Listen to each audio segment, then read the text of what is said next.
Hello and welcome back to the M135 rebuild. Now you might be wondering quite rightly why this job has taken me so long, and I wish that I could take full credit for that, being not a proper mechanic and just generally being slow. However, it's been a string of problems, and a lot of the things are the reasons that I didn't want to become a mechanic in the first place, relying on other people and people not doing what they say they're going to do.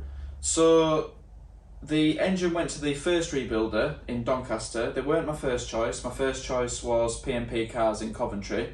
However, I thought with Doncaster being closer, it would be easier overall to just take it a little bit down the road and hopefully, just have it all dealt with.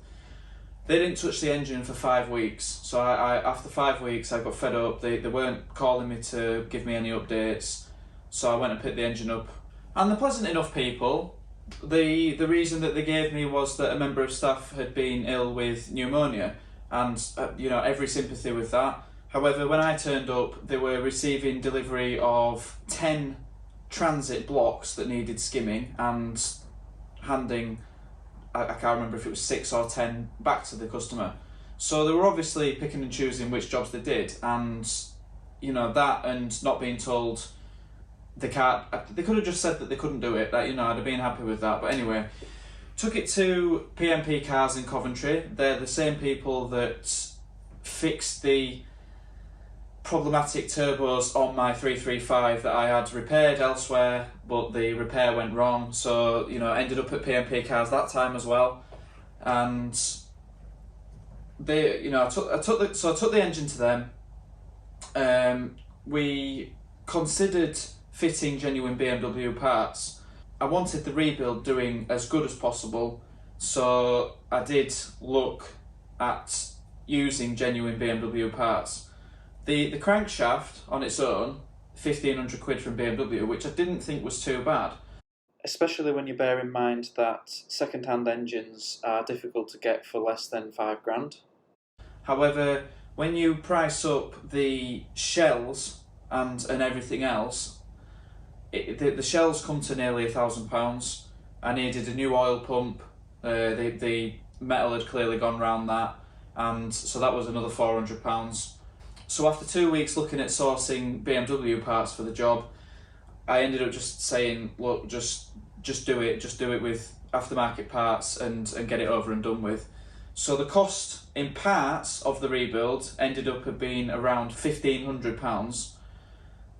Not including the bits that I've had to get afterwards. So I've got these fluids, I've got my oil and my coolant, that cost £150. I've got the gaskets for the exhaust manifold, they were £7.50 each.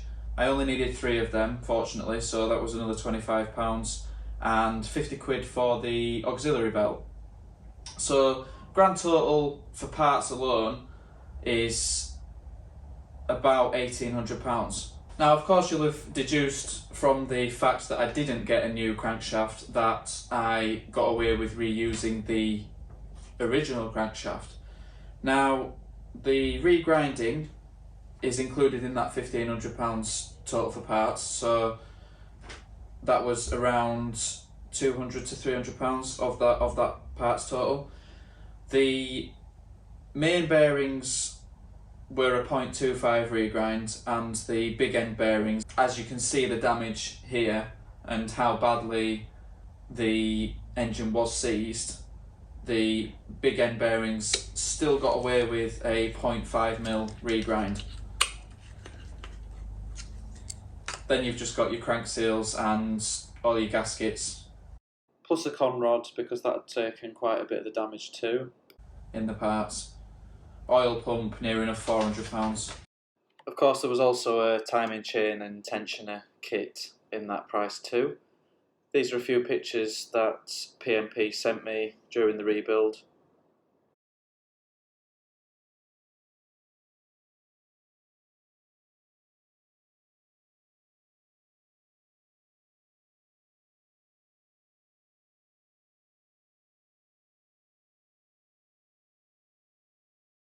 I'd also considered just using BMW bearings and on my old crank, but as far as I can tell from the parts list that I got from BMW, you can't get oversized big end bearings. So the main bearings, they do all oversized ones, but correct me if I'm wrong, from what I could see on this parts list, the big end bearings, they didn't do an oversized set of them. So after giving PMP the go-ahead, it only took them 2 weeks to get the rebuild done for me. I went and collected the engine. Just in the meantime, my health had started to deteriorate. I do suffer with fibromyalgia, which is made significantly worse in the winter, affects my joints, and I just generally suffer with chronic pain.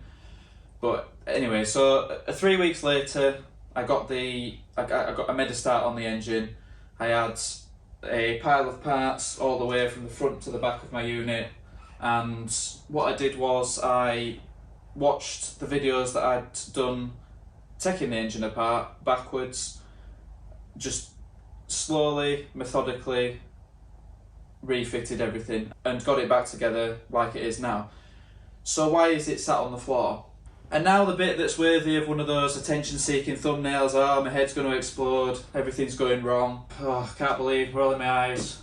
While the engine was away for rebuild, I could have quite easily took a look at the turbo and just made sure that it was alright, but I didn't. I waited until I was putting the engine back together to just give the core a tease and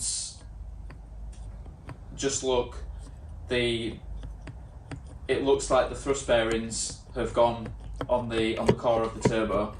Now this could have happened when the engine seized, because as the crankshaft stopped getting oil, well, the crankshaft actually blocked up. It sort of welded one of the oil feeds shut, and as this happens, obviously the oil pressure will drop and the oil won't get to the turbo either.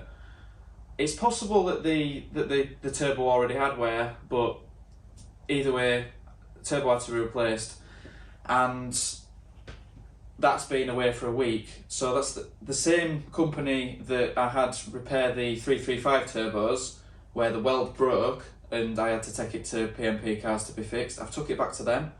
They told me it would be 24 to 48 hour turnaround, and 7 days later I'm still waiting for a phone call to get my turbo back. So after this, I'm going to give them a call. Hopefully it's done, or pick it up today or tomorrow, and then finally I'll be able to get the engine back in, do us a quick video putting it back in, and one of the will it start videos. Thanks for watching through. If you've got any questions whatsoever, please put them in the comments section and I'll respond to them ASAP.